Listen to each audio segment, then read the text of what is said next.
নমস্কার বন্ধুরা, শ্বশুর বৌমা রান্নাঘর অ্যান্ড ব্লগ চ্যানেলে সকলকে স্বাগত। আজ শেয়ার করব বেসন দিয়ে সোয়াবিনের দুর্দান্ত একটা রেসিপি, যেটা নাকি গরম গরম ভাত, রুটি, পরোটা সমস্ত কিছুর সাথেই খেতে লাগবে অসাধারণ। তাহলে রেসিপিটি কি করে তৈরি করব সেটাই দেখে নেওয়া যাক। সবার প্রথমে এইখানে নিয়েছি সোয়াবিন। এবার সোয়াবিনগুলোকে জলের মধ্যে ভিজিয়ে রাখবো। 30 মিনিট মতো জলে ভিজিয়ে রাখলেই সুন্দরভাবে সোয়াবিনগুলো ভিজে যাবে। 30 মিনিট বাদে ফিরে এসে সোয়াবিনগুলো হাতে তুলে দেখিয়ে দিচ্ছি, একদম নরম তুলতুলে হয়ে গেছে আর কত বড় বড় হয়েছে। আপনারা চাইলে একটু গরম জলে ভাপিয়েও নিতে পারেন, তবে কোনো রকম দরকার নেই, এরকম জলে ভিজিয়ে রাখলেই হবে। এবার হাত দিয়ে ভালো করে সোয়াবিনগুলোকে চিপে চিপে জলটা বার করে নিয়ে আর একটা পাত্রে সোয়াবিনগুলো তুলে নিচ্ছি।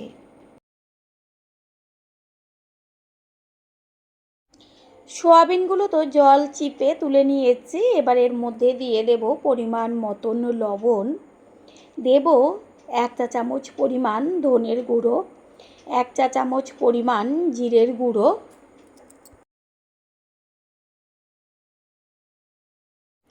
দেব হলুদ গুঁড়ো, আর দেব ঝাল যে লঙ্কার গুঁড়ো সেই লঙ্কার গুঁড়ো 1/2 চা চামচ পরিমাণ দিয়ে দিয়েছি। এটা কাশ্মীরি লঙ্কার গুঁড়ো না। দেব টক দই। এইখানে আমি 2.5 চামচ মতন টক দই ব্যবহার করেছি। আর এই টক দইটা দিলে পরে সোয়াবিনগুলো এত সফটি হবে যেটা নাকি খাওয়ার পরেই বুঝতে পারবেন। এবার দিয়ে দেব বেসন। বেসনের পরিমাণটা একটু বেশি ব্যবহার করব। এবার হাত দিয়ে সোয়াবিনের সাথে সমস্ত মশলাগুলো ভালো করে মাখিয়ে নেব।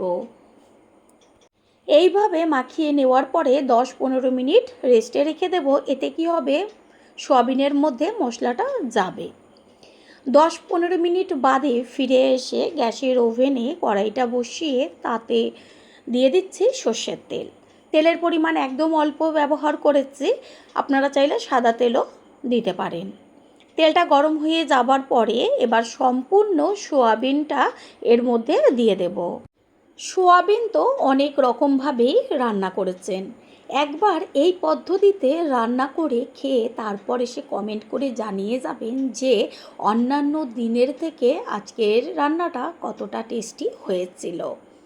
কিছুক্ষণ ঠিক এইভাবে কোনো রকম নাড়াচাড়া দরকার নেই, এইভাবে ভেজে নিতে হবে।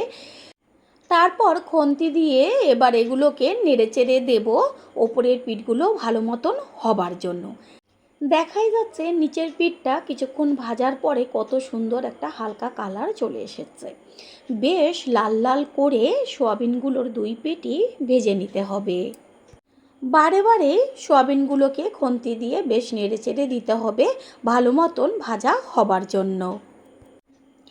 দেখাই যাচ্ছে সোয়াবিনগুলো কত সুন্দর ভাজা হয়েছে। এরকম ভাজা দিয়েই কিন্তু গরম গরম ভাত একদম খাওয়া যাবে। এগুলোকে তুলে নেব কড়াইয়ের থেকে। ওই কড়াই গ্যাসের ওভেনে বসিয়ে আরও অল্প পরিমাণ সর্ষের তেল দিয়ে দিলাম। তারপরে দিয়ে দিচ্ছি 1/2 চা চামচ মতন হলুদ গুঁড়ো। হলুদটাকে মিশিয়ে নিয়ে এবার ছোট ছোট করে ডুমো করে কেটে নিয়েছি আলু, সেই আলুগুলোকে তেলে ভেজে নেব। আপনারা চাইলে যদি আলু পছন্দ না হয় আলুটাকে স্কিপ করে একই পদ্ধতিতে রান্না করবেন, তবে আলুটা স্কিপ করবেন। তবে আলুটা দিলে তার টেস্টটা দ্বিগুণ বেড়ে যায়। আলুটা ভালো করে একদম লাল লাল করে ভেজে নেব। আলুর মধ্যে দিয়ে দেব 1/2 চা চামচ পরিমাণ লবণ। লবণটাকে মিশিয়ে নিয়ে এবার আলুটা ভাজা হতে থাক, আর এরকমভাবে লবণটা দিয়ে দিলে আলুর মধ্যে লবণটা যাবে। এইখানে সোয়াবিনগুলো তো ভেজে রেখেছি, অন্যদিকে আলুও পুরো লাল লাল হয়ে গেছে ভাজাতে, আর অর্ধেকের বেশি সিদ্ধ হয়ে গেছে। তেল ছেঁকে কড়াইয়ের সাইডে একটু রেখে দেব, তেলটা গড়িয়ে যাবে, এগুলোকে তুলে নেব। ওই কড়াইয়ের মধ্যে আর অল্প পরিমাণ সর্ষে তেল দিয়ে তারপর দিয়ে দিচ্ছি ফোড়নে সাদা জিরে, গোটা গরম মশলা যেমন এলাচ, দারচিনি, জয়িত্রী, লবঙ্গ, আর একটা শুকনো লঙ্কা আর 2টো তেজপাতা। তেলের মধ্যে ফোড়নটাকে ভালোভাবে ভেজে নেব। আর এই গরম মশলা দেওয়ার কারণে ফোড়নের থেকে এত সুন্দর একটা মিষ্টি গন্ধ বেরোচ্ছে। গ্যাসের ফ্লেম লোতে রয়েছে। ফোড়ন তো ভাজা হয়ে গেছে। এবার এর মধ্যে দিয়ে দেব ছোটো চামচের 1 চা চামচ পরিমাণ চিনি। চিনিটা দিলে পরে কি হবে, কালারটা এত দারুণ আসবে। এবার দিয়ে দেব ছোটো চামচের 1 চা চামচ পরিমাণ হিং ফোড়ন। যেহেতু আমি রেসিপিটা নিরামিষ তৈরি করব, সেই কারণে হিং ফোড়ন দিয়েছি। আর হিংটা দিলে টেস্টটা কতটা টেস্টি হয় সেটা তো আপনারা কম বেশি জেনেই থাকেন। দিয়ে দিচ্ছি থেতো করে নেওয়া আদা। আদা পরিমাণটা একটু বেশি ব্যবহার করেছি। তেলের মধ্যে আদাটাকে ভালো করে ভেজে নেব। আপনারা চাইলে এইখানে তেলের মধ্যে পেঁয়াজ আর রসুনের পেস্ট ব্যবহার করতে পারেন। দিয়ে দিচ্ছি ঝালের জন্য চিড়ে নেওয়া কাঁচা লঙ্কা। আদা আর কাঁচা লঙ্কা একদম লাল লাল করে ভেজে নেব। গ্যাসের ফ্লেম লোতেই আছে। সুন্দর একটা ভাজা গন্ধ বেরোচ্ছে। এবার দিয়ে দিচ্ছি পেস্ট করে নেওয়া টমেটো। এইখানে আমি 2টো বড় টমেটো ব্যবহার করেছি। একটু বেশ টক টক লাগবে, তাতেই খেতে বেশি ভালো লাগবে। টমেটোর কাঁচা গন্ধটা যাওয়া পর্যন্ত কষিয়ে নেব। দিয়ে দিচ্ছি হলুদ গুঁড়ো আর কাশ্মীরি লঙ্কার গুঁড়ো। একদম অল্প পরিমাণ কাশ্মীরি লঙ্কার গুঁড়ো ব্যবহার করেছি। যেহেতু আমি তেলের মধ্যে চিনি দিয়েছি, এমনিতেই কালারটা চলে আসবে। ভালো করে কাঁচা গন্ধটা যাওয়া পর্যন্ত কষিয়ে নেব। মশলার থেকে হালকা তেল ছাড়ছে আর কাঁচা যে গন্ধটা ছিল টমেটো সেটাও চলে গেছে। এই পর্যায়ে এর মধ্যে দিয়ে দিচ্ছি 1 চা চামচ পরিমাণ জিরের গুঁড়ো, 1 চা চামচ পরিমাণ ধনের গুঁড়ো আর দেব অল্প পরিমাণ জল দিয়ে ভালো করে কষিয়ে নেব। যেসব বন্ধুদের চ্যানেল না থাকা সত্ত্বেও আমাদের ভালোবেসে এত সুন্দর সুন্দর কমেন্ট করছে, তার মধ্যে ডালি দেবনাথ। আমি ত্রিপুরা আগরতলা থেকে দেখছি, সাদাসিধে রান্না খুব ভালো লেগেছে। দিদিভাই, আপনাকে ও আপনার পরিবারের সকলকে অসংখ্য ধন্যবাদ ও অনেক অনেক ভালোবাসা। এইভাবেই আমাদের পাশে থাকবেন। মশলা সুন্দরভাবে কষিয়ে নেওয়া হয়ে গেছে। এবার এর মধ্যে দিয়ে দিলাম ভেজে রেখেছিলাম যে আলুগুলো, সেই আলু টুকরোগুলো মশলার সাথে মিশিয়ে নিয়ে তারপর দিয়ে দেব ভেজে রাখা সোয়াবিনগুলো। এবার আলু সোয়াবিন মশলার সাথে আরও 3 থেকে 4 মিনিট মতন গ্যাসের ফ্লেম লোতে রেখে কষিয়ে নেব। পুরনো বন্ধুদের সবসময় আমাদের পাশে এইভাবে ভালোবেসে থেকে এগিয়ে নিয়ে যাবার জন্য অনেক অনেক ভালোবাসা। দিয়ে দিয়েছি উষ্ণ গরম জল গ্যাসের ফ্লেম হাই করে। 2-3 মিনিট মতন গ্যাসের ফ্লেম হাই করে জল দেওয়ার পরে ভালো করে টকবক করে ফুটিয়ে নেব। তারপর একটা ঢাকনা চাপা দিয়ে দেব গ্যাসের ফ্লেম লো টু মিডিয়াম করে। তার আগে একটু চেক করে নিয়েছি লবণের প্রয়োজন, সেই কারণে 1 চা চামচ পরিমাণ লবণ দিয়ে দিলাম। লবণটাকে মিশিয়ে নিয়ে এবার ঢাকনা চাপা দিয়ে দেব। প্রথমবার যারা আমাদের চ্যানেল ভিজিট করছেন তাদের আন্তরিক শুভেচ্ছা ও অনেক অনেক ভালোবাসা। আমাদের রেসিপিগুলো যদি ভালো লেগে থাকে সাবস্ক্রাইব করে দেওয়ার অনুরোধ রইল ও পাশে থাকা বেল আইকনে ক্লিক করলে পরবর্তী ভিডিওগুলো সবার আগে আপনাদের কাছেই পৌঁছে যাবে। কিছুক্ষণ বাদে কড়াইয়ের ঢাকনাটাকে সরিয়ে দিয়ে চেক করে নেব আলু সিদ্ধ হলো কি না। খুন্তি দিয়ে চেক করে নিলাম আলু সুন্দরভাবে সিদ্ধ হয়ে গেছে। এরকম ঝোল থাকা অবস্থাতেই নাবাতে হবে, না হলে একদম শুকিয়ে যাবে ঠান্ডা হওয়ার পরে। যেহেতু এটা সম্পূর্ণ হয়ে গেছে, আলুও সিদ্ধ হয়েছে, এবার এর মধ্যে দিয়ে দিচ্ছি বড় চামচের 1/2 চা চামচ পরিমাণ গরম মশলার গুঁড়ো। গরম মশলার গুঁড়োটাকে মিশিয়ে নেব। বন্ধুরা, আপনারা যেইখান থেকে ভিডিওটি দেখছেন অবশ্যই কমেন্টের মাধ্যমে জানাবেন। আপনাদের ধন্যবাদ জানাতে পারলে সত্যিই আমরা ভীষণ ভীষণ আনন্দিত হব। আপনাদের করা কমেন্টসগুলো পেয়ে আমরা এতটাই উৎসাহিত হই পরের ভিডিওগুলো তৈরি করার জন্য। রেসিপি একদম তৈরি। এবার গ্যাস অফ করে দেব আর তার আগে দিয়ে দেব বড় চামচের 1 চা চামচ পরিমাণ গাওয়া ঘি। গ্যাস অফ করে দিয়েছি। ঘি দেওয়ার সাথে সাথে ঘিটাকে মিশিয়ে নিয়ে টেস্টটা আরও টেস্টি হবার জন্য দিয়ে দিচ্ছি কুচিয়ে নেওয়া ধনেপাতা। ধনেপাতাটা দেওয়ার সাথে সাথেই একটা ঢাকনা চাপা দিয়ে দেব। গরম গরম ভাত, রুটি, লুচি, পরোটা সমস্ত কিছুর সাথেই যদি এরকম একটা কষা কষা সোয়াবিনের রেসিপি পাওয়া যায়, খাওয়া একদম জমে যাবে। 5 মিনিট রেস্টে রাখার পরে ঢাকনাটাকে সরিয়ে দিয়ে সম্পূর্ণ লুকটা দেখিয়ে দিচ্ছি। এবার একটা পাত্রে তুলে নেব। তৈরি হয়ে গেল আজকের রেসিপি। আশা করি রেসিপিটি ভালো লাগলো, আর যদি ভালো লেগে থাকে একটা লাইক, কমেন্টস, পারলে একটা শেয়ার করে অবশ্যই জানাবেন।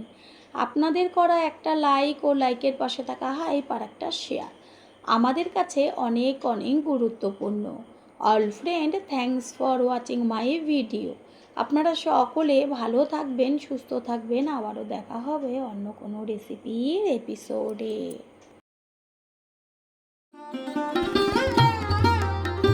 কোনো রকম পোস্ত ব্যবহার না করেও সম্পূর্ণ পোস্তর টেস্ট পেতে এই রেসিপিটি ট্রাই করুন। নমস্কার বন্ধুরা, শ্বশুর বৌমা রান্নাঘর অ্যান্ড ব্লগ চ্যানেলে সকলকে স্বাগত। আজ শেয়ার করব ইলিশ মাছের রেসিপি। অনেক রকমভাবেই তো ইলিশ মাছ তৈরি করেছেন, বিশেষ করে পোস্ত দিয়ে। পোস্ত ব্যবহার না করেও কি করে পোস্তর স্বাদ পাওয়া যাবে সেটাই আজ শেয়ার করব। তাহলে কি করে তৈরি করব সেটাই দেখে নেওয়া যাক। প্রথমেই এইখানে নিয়েছি সকলেরই প্রিয় ইলিশ মাছ। ইলিশ মাছটা কেটে নেওয়া হয়েছে, এখনও ধোয়া হয়নি। এবার ভালো করে জল দিয়ে ধুয়ে নিয়ে ফিরে আসছি। মাছগুলোকে ভালো করে জল দিয়ে ধুয়ে নিয়ে ফিরে এসছি। এবার একটা মশলা তৈরি করব। এখানে নিয়েছি মিক্সিং জার, আর মিক্সিং জারের মধ্যে দিয়ে দিচ্ছি সাদা তিল। আমি এখানে 4 চা চামচ পরিমাণ সাদা তিল ব্যবহার করেছি, আর 2 চা চামচ পরিমাণ দিয়েছি কালো সর্ষে। আপনারা চাইলে হলুদ সর্ষেটাও ব্যবহার করতে পারেন। আর দিয়ে দিচ্ছি ঝালের জন্য বেশ কয়েকটা কাঁচা লঙ্কা, দিচ্ছি জল। এবার ভালো করে পেস্ট করে নেব। কোন মশলা ব্যবহার করলে সম্পূর্ণ পোস্তর স্বাদ পাওয়া যায় সেটা আমি ভিডিওর মধ্যেই শেয়ার করব, সম্পূর্ণটা দেখতে থাকেন। এখানে একটা বড় পাত্র নিয়েছি, আর তার মধ্যে ধুয়ে রাখা ইলিশ মাছগুলোকে একটা একটা করে সাজিয়ে নেব। রান্নার রানী দিদিভাই লিখেছে, খুব ভালো লাগলো কাঁকরোলের রেসিপিটা, আমি বিশ্বকাপ নাম থেকে দেখছি। রানী দিদিভাই, তোমাকেও তোমার পরিবারকে সকলকে অনেক অনেক ভালোবাসা এত সুন্দর কমেন্ট করার জন্য। মাছের মধ্যে এবার দিয়ে দেব পরিমাণ মতন লবণ, আর পরিমাণ মতন হলুদ গুঁড়ো, দেব কাশ্মীরি লঙ্কার গুঁড়ো, যেহেতু ঝালের জন্য দিয়েছি কাঁচা লঙ্কা। মাছের মধ্যে দিয়ে দেব কাঁচা সর্ষের তেল। এইখানে আমি 4 চা চামচ পরিমাণ সর্ষের তেল ব্যবহার করেছি। এরপর দেব পেস্ট করে নেওয়া মশলা, যেমন কালো সর্ষে, সাদা তিল আর কাঁচা লঙ্কা। হাত দিয়ে বেশ ভালো করে এবার জল ছাড়া সুন্দরভাবে মেখে নেব। এই যে আমি কালো সর্ষের মধ্যে সাদা তিলটা ব্যবহার করেছি, এই সাদা তিলেই কিন্তু সম্পূর্ণ পোস্তর স্বাদটা ফিরে আসবে। পোস্ত ব্যবহার না করেও আপনারা ঠিক এইভাবে রেসিপি একদিন তৈরি করে খেয়ে তারপর এসে কমেন্ট করে জানিয়ে যাবেন যে পোস্তর স্বাদ পেয়েছিলেন কি না। এবার দিয়ে দেব টক দই। এইখানে আমি 100 গ্রাম টক দই ব্যবহার করেছি। মাছের পরিমাণ অনুযায়ী টক দইটা কম বেশি ব্যবহার করতে হবে। ভালোভাবে এবার সমস্ত মশলার সাথে টক দইটাকে মিশিয়ে নেব।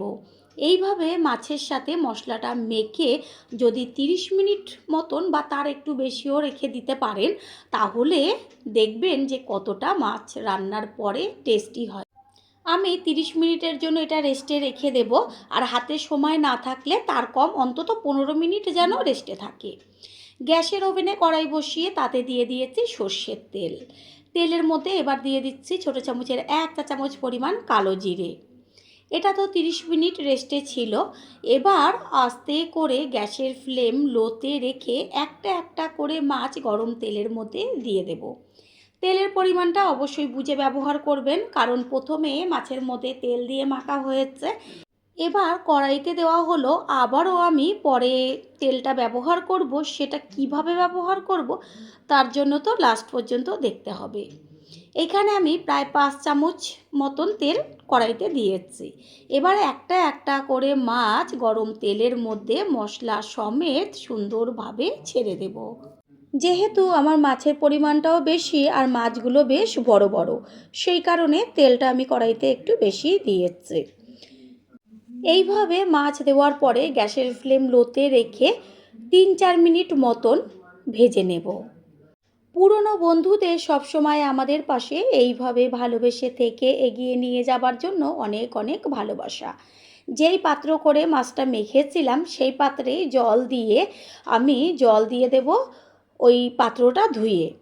আর যে নিচে দেখবেন যে কালো সর্ষের খোসাগুলো, সেগুলো কিন্তু নিচে পড়ে যাবে। কোনো রকম যে সর্ষের খোসা এই মাছের মধ্যে যাবে না।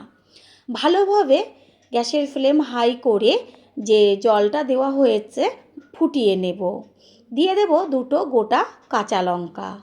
যেসব বন্ধুদের চ্যানেল না থাকা সত্ত্বেও আমাদের এত সুন্দর সুন্দর কমেন্ট করে ভালোবাসা জানাচ্ছে ও সাথে আছে, তাদেরকে অসংখ্য অসংখ্য ধন্যবাদ ও ভালোবাসা। তার মধ্যে একজন হচ্ছে পুষ্পিতা দাস, লিখেছে আমি পাঞ্জাব থেকে দেখছি। পুষ্পিতা দিদিভাই, আপনাকে ও আপনার পরিবারের সকলকে অসংখ্য ধন্যবাদ ও ভালোবাসা এইভাবে আমাদের ভালোবেসে পাশে থাকার জন্য। কড়াইতে একটা ঢাকনা চাপা দিয়ে রেখেছিলাম, ঢাকনাটা সরিয়ে দিয়ে গ্যাসের ফ্লেম হাই করে খুন্তি দিয়ে বেশ একটু নেড়েচেড়ে দেব। এটা একদম পাতলা ঝোলও রাখতে পারেন, আবার বেশ গামাখাও রাখতে পারেন। যেইভাবেই রাখবেন না কেন দেখবেন ঝোলের স্বাদ কখনোই ভুলতে পারবেন না। মাছগুলোকে একটা একটা করে উল্টে দেব, কারণ নিচের পিঠটা তো বেশ হয়ে গেছে, আর ইলিশ মাছ রান্না হতে বেশি সময় একদমই লাগে না। ঝোল একটু চেক করে নিয়েছি, লবণের প্রয়োজন, সেই কারণে 1 চা চামচ পরিমাণ লবণ দিয়ে দিলাম। প্রথমবার যারা আমাদের চ্যানেল ভিজিট করছেন তাদের আন্তরিক শুভেচ্ছা ও অনেক ভালোবাসা। আমাদের রেসিপিগুলো যদি ভালো লেগে থাকে সাবস্ক্রাইব করে দেওয়ার অনুরোধ রইল ও পাশে থাকা বেল আইকনে ক্লিক করলে পরবর্তী ভিডিওগুলো সবার আগে আপনাদের কাছে পৌঁছে যাবে। বন্ধুরা, আপনারা যেইখান থেকেই ভিডিওটি দেখছেন না কেন অবশ্যই কমেন্টের মাধ্যমে জানাবেন। আপনাদের ধন্যবাদ জানাতে পারলে সত্যিই আমরা ভীষণ ভীষণ আনন্দিত হব। সবশেষে দিয়ে দিচ্ছি কাঁচা সর্ষের তেল। এই কাঁচা সর্ষের তেল না দিলে স্বাদটা যেন অসম্পূর্ণই থেকে যাবে। তাই বারবার বলছি, অবশ্যই কিন্তু কাঁচা সর্ষের তেলটা লাস্টে দেবেন। তেল দেওয়ার পরে গ্যাস অফ করে দিতে হবে। আর আমি বেশ একটু হালকা গ্রেভি থাকবে সেই পর্যায়ে নামাবো। এটা যখন ঠান্ডা হবে তখন কিন্তু আরও বসে যাবে। কিছুক্ষণের জন্য একটা ঢাকনা চাপা দিয়ে দেব। একটু বাদে ফিরে এসে কড়াইয়ের ঢাকনাটাকে সরিয়ে দিয়ে আমি সম্পূর্ণ লুকটা দেখিয়ে দিচ্ছি। এত টেস্টি লাগবে খেতে, যেন মনে হবে পোস্ত দিয়েই মাছটা রান্না করেছে।